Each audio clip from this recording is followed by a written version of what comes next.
Oh my God, nothing winds me up more than fucking getting emails from people suggesting marketing advice who don't read. It's like, dude, what the fuck? Or tips. It's like, I outrank you. I've been doing this shit longer than you've been alive in many cases. These fucking 20 somethings offering lead generation and shit. It's like, I outrank you. You would probably be asking me for advice. And there's a reason. It's not that I don't know, it's that I think it's nonsense and it's bullshit and it's a lie. Different things. I could execute a fucking the evil again. If you, my courses will show you, my everything is in like these courses. Try to do a brain dump of like the last 30 years. It's a lot of work, and I have had to use the well, there you go. Say cheaper than therapy. There's my value proposition. I'm a pressure valve with people, and again, like it's just yeah. Anyway, I actively oppose commodified content and generic content and structure, and because it's actually the model that I think is the problem. And so what I try to do is fight that stuff, and I'm increasingly realizing that it's just not happening. People are just their brains have melted. The products are broken. They're designed. I'm trying to fight a thing that is impossible to fight, and you've got too many. So all I'm trying to do is just save as many people as I can from this thinking as a service, and go, you know what? There's nothing wrong with actually doing some actual thinking, and also just being aware of it. Being aware of the fact that you don't know what the fuck you're talking about, maybe, and that you're just repeating shit from from YouTubers or content creators. All of them have a call to action. That's what I was talking about. The call to action. What are they asking of you? If they're not explicitly asking you for money, then they're definitely trying to get something else from you. Trust, there are certain laws of nature, okay? Under capitalism in particular, which is that people have to eat. And if they're not asking you to fund them being able to eat, where's their money coming from? Why do they have pro graphics?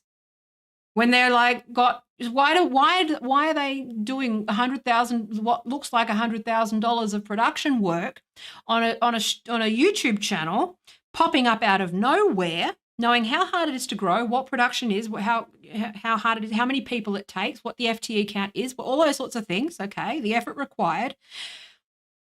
Why are they able to pop up out of nowhere and suddenly just be making Patreon money? Someone else is funding it. Okay? Step 2, step 3, just think it fucking through and do the maths a little bit. And again, some of it comes from not knowing the effort required. A lot of people still just think that, a website is, like the number of people that just don't see how much effort goes into a custom website or a logo, or, that's actually done by a professional with any self-respect. They not cheap, okay? Like my consulting rates. It's like I either consult for free or really expensive. There's no middle ground, okay? It's like, no, I won't do that. Cheap, okay? The courses, because you can scale yourself with courses. But again, I know that it's taken me 2 years to write my course. And I'm pretty good. I'm pretty efficient, and I'm a pretty good writer, okay? I know how long things take to make. And so if that doesn't add up, and it doesn't in the vast majority of cases, that means they've been cast, they're being paid. It's like, it's not like this idea that someone's just like suddenly an overnight success and suddenly viral. That's been dead for probably about 5, 6, 7 years. 2014.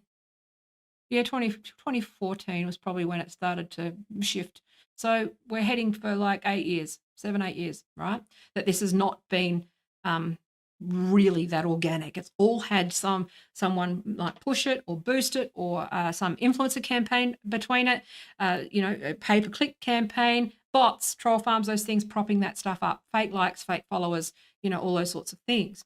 And so when you know this, and you know the effort involved, and you know what it costs to put these things in place, and you know that these things are largely like staged, you go, okay, well, who benefits?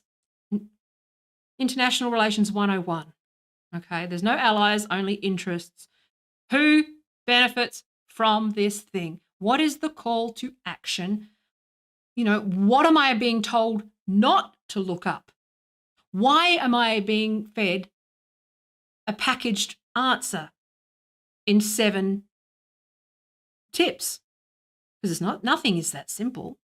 Okay. Nothing is that simple, especially if you've got expertise in it. In my course, it's fucking holy shit balls. Trying to distill stuff into a tiny, tiny little course is impossible. Even a stream goes too long. There's just so much of this interrelated stuff, right? But this, look at whether you're looking for instant gratification and dopamine, okay? Because that, is the thing that creates friction. And when you remove friction, you remove your thinking.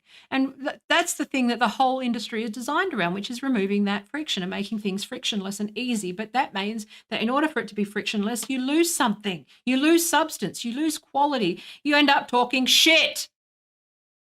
You end up having diarrhea of the mouth. Okay? This is like, your shit gets runny.